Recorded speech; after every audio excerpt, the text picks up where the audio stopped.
Hi අද මම ඔයාලව එක්කන් යන්නේ එංගලන්තේ තියෙන ලස්සන මුහුදු වෙරළකට. මේක නිකම්ම බීච් එකක් නෙමෙයි. මේකේ ලොකු ඓතිහාසික වටිනාකමකුත් තියෙනවා. ඒක ගැනත් ඔයාලට අද දැනගන්න පුළුවන්. ඊළඟට අපි බලනවා ප්‍රසිද්ධ සයින් පෝස්ට් එක. ඒ කියන්නේ එංගලන්තයේ මිත්‍රදිග කෙළවරේම තියෙන ෆස්ට් ඇන්ඩ් ලාස්ට් හවුස් එකක් මෙතනින් බලන්න පුළුවන්. එහෙනම් යමු අද වීඩියෝ එකට. ඔයාලට මතකද මම කලින් වීඩියෝ එකේ ඔයගලන්ට මිනක් තියටර් එක ගැන පෙන්නද්දී පහළ තිබුණු ලස්සන නිල් පාට පිරුණු වතුර තියෙන පෝත් කරන බීච් එක ගැන කිව්වා. අපි දැන් ඇවිත් තියෙන්නේ පෝත් කරන බීච් එකට. මේ විදිහට ඇතුළට යන්න තියෙනවා. ඔයාලට පේනවා ඇති මෙතන බීච් කාර් පාක් එක තියෙනවා. ඔයාලට එතන උනත් ඔයාලගේ වාහනේ පාක් කරන්න පුළුවන්. ඔයාලා දන්නවද ලෝකයේ පළවෙනි sannivedana කේබල්? ඒ කියන්නේ ටෙලිග්‍රාෆ් කේබල්ස් මුහුද යටින් සම්බන්ධ කරලා තියෙන්නේ මෙන්න මේ වෙරළ තීරය හරහා. ඒ කියන්නේ මේකට ලොකු ඓතිහාසික වටිනාකමකුත් තියෙනවා. ඉතින් කාලයත් එක්ක මේක ලෝකයේ විශාලතම විදුලි පණිවිඩ මධ්‍යස්ථානය බවට පත් වුණා.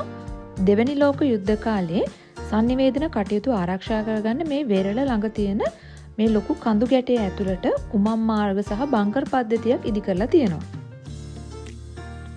ඔයාලා මේ පෝත් කරන බීච් එකට එනවා නම් මෙතන තියෙනවා Museum of Global Communications.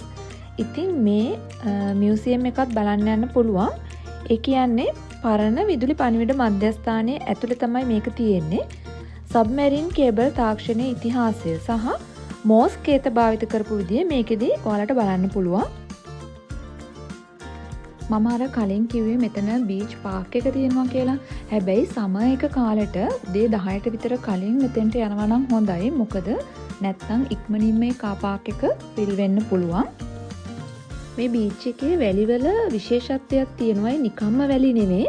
සිප්පි කටු කුඩු වෙලා හැදුණු විශේෂ වැලි జాතියක්. ඒ නිසා තමයි මේක අර සුදු පාටට පේන්නේ මේ වෙරළ.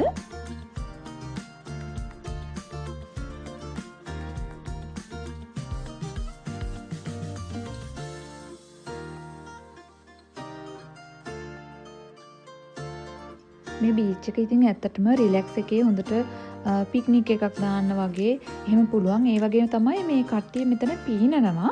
ඒ වුණාට ජූලි අගෝස්තු ඒ කාලය අතරේ මේ මෙතන ඉන්නවා ලයිෆ් ගාඩ්ලා. මේ ඒ කාලෙදී මේ වතුර ඉක්මනට ගැඹුරු වෙන්න පුළුවන්ලු. ඒ නිසා තමයි මෙතන ගොඩක් කට්ටියත් එනවනේ කොහොමත් සමයකට. ඒ නිසා මෙතන මේ ලයිෆ් ගාඩ්ලා ඉන්නවා කියලා කිව්වා. මේ තියෙන්නේ කේබල් හට් එක. මේක ඉතින් බැලූ බැලමට පොඩි හට් එකක් වගේ පෙවුනට දශක ගානකට කලින් ඉඳන් ලෝකෙ වැදගත්ම sannivedana මධ්‍යස්ථානය වුණේ මේක. ඔයාලට පේනවා ඇති මෙතන මේ ෆොටෝ එකක් එහෙම තියෙනවා. ඒ කාලේ ඒ අර බර කේබල් එහෙම මේ බැරල් වලින් ඒක වෙරළ තීරයට ඇදගෙන ආපු විදිය තමයි මෙතන මේ ෆොටෝ එකේ තියෙන්නේ. අපි ඊට පස්සේ පෝත් කරන බීච් එක බලලා ඊළඟට යන්නේ ලෑන්ඩ්ස් එන්ඩ් බලන්න. ඉතින් මේ මිනක් තියටර් එක පෝත් කරන බීච් එක මේ දෙක බලනවා නම් එතන ඉඳන් විනාඩි 15ක් වගේ තමයි උපරිම දුර තියෙන්නේ මේ ලෑන්ඩ්ස් එන්ඩ් වලට. ඉතින් ඒකත් ඕගොල්ලෝ බලන්න යන්න. ලෑන්ඩ්ස් එන්ඩ් බලන්න ඇතුළට යන්න ටිකට්ස් ගන්න නෑ. හැබැයි මේ පාක් එකට ගෙවන්න ඕන. මට මතක හැටියට පවුම් 8ක් වගේ අපි පාක් එකට ගෙව්වා. මේ ඉතින් ලෑන්ඩ්ස් එන්ඩ් කියන්නේ ඇත්තටම බ්‍රිතාන්‍ය දූපතේ අන්ත නිරිතදිග කෙළවර. ඒ කියන්නේ සවුත් වෙස්ටර්න් මෝස්ට් පොයින්ට් එක.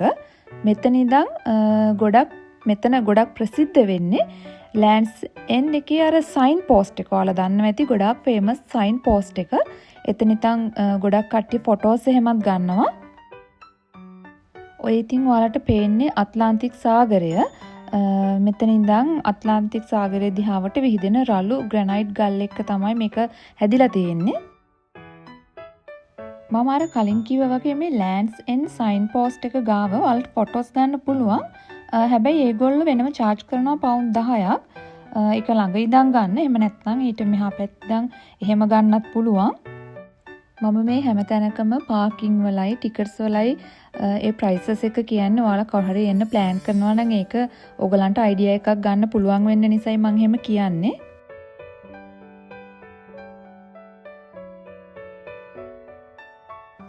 ඊළඟට ඉතින් ලෑන්ඩ්ස් එන්ඩ් වල බලන්න තියෙන අනිත් වැදගත් දේ තමයි ෆස්ට් ඇන්ඩ් ලාස්ට් හවුස් එක. ඒ කියන්නේ එංගලන්තේ බටහිර කෙළවරේම තියෙන ගෙදර. ඒ කියන්නේ එංගලන්තයට ඇතුල් වෙන කෙනෙක්ට මේ ගේ මුලින්ම හම්බ වෙනවා සහ එංගලන්තෙන් පිටත් වෙන කෙනෙක්ට හම්බ වෙන අවසාන ගෙදර. 1830 වගේ කාලෙදි තමයි මේක හදලා තියෙන්නේ. ඉතින් මේකේ දැන් නම් තියෙන්නේ කෝනිෂ් අයිස්ක්‍රීම්. එතකොට ටුවරිස්ට්ලාට සිහිවටන තෑගි භාණ්ඩ වගේ විකුණන ස්ථානයක් විදිහට තමයි පාත්වගෙන යන්නේ. මෙතන ලෑන්ඩ්ස් ඉඳලා මයිල්ස් 2කටත් වඩා අඩුවෙන් තියෙනවා ලයිට් හවුස් එකක්. ඉතින් මෙතන ඉඳන් ඒක ගොඩක් පැහැදිලිව දකින්න පුළුවන්. මෙන්න මේ වගේ තැනින් තැන ඒගොල්ලෝ දුරේක්ෂ වගේ හයි කරලා තියෙනවා. ඉතින් ඕගොල්ලන්ට මේ කොයින්ස් දාලා එහෙම ඈත මොනවා හරි බලන්න අවශ්‍ය නම් එහෙම බලන්නත් පුළුවන්. ඉතින් මේ වෙරළේ සීල් මත්ස්‍යෝ සහ විවිධ දුර්ලභ මුහුදු කුරුල්ලන් දකින්න පුළුවන්.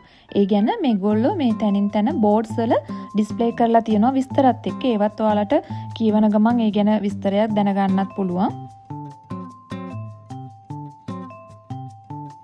අපේ කෝන්වෝල් ගමනේ දෙවෙනි වීඩියෝ එක මම මේ විදිහට ඉවර කරනවා. ඉතින් මම හිතනවා ඔයාලා අද වීඩියෝ එකෙනුත් අලුත් දෙයක් ගැන දැනගන්න ඇති කියලා. එහෙනම් අපි ආයෙමත් ලස්සන තැනකින් හම්බ වෙමු. ඔයාලා හැමෝටම සුබ දවසක්.